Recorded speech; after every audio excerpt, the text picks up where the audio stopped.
Subscribe कीजिए। इबादत तो सिर्फ अल्लाह ही की,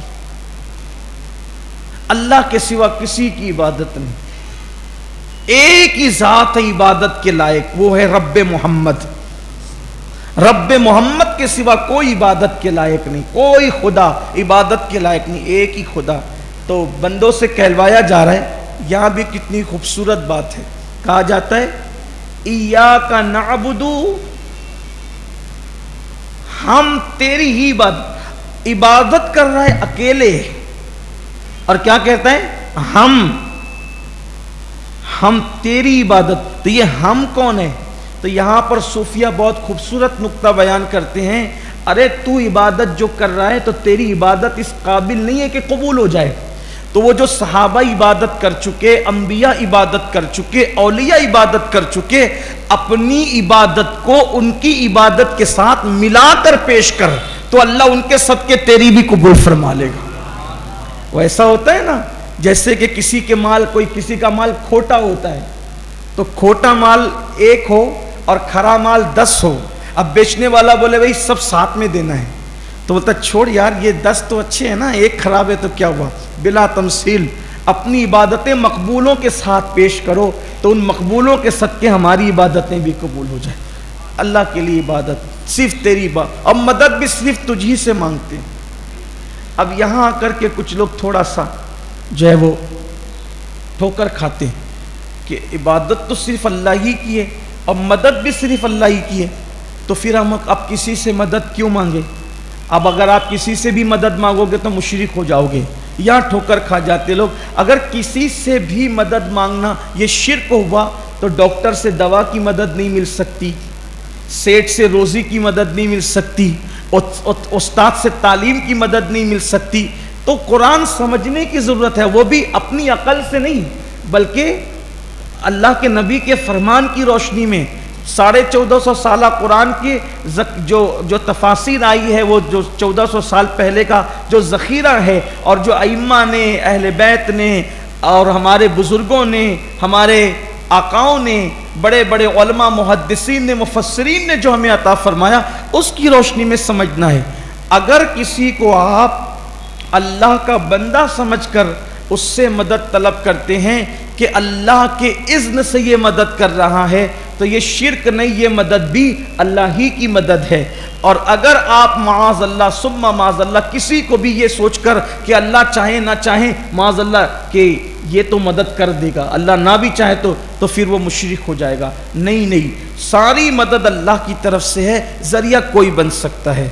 फिर उसके बाद आगे बयान किया जाता है कि अल्लाह से बंदा दुआ कर रहा है, उसको सिखाया जाता है, बंदे दुआ कर कि मुझे सीधा रास्ता चला। सीधे रास्ते की वो चलने के लिए दुआ मांगते हैं कि मुझे सीधा। देखो, सीधा रास्ता आदमी में चलने की ताकत नहीं है, इसलिए बंदा अल्लाह से कहता है कि मौला तू चला, सीधा रास्ता मुझे तू चला, अपने करम से चला।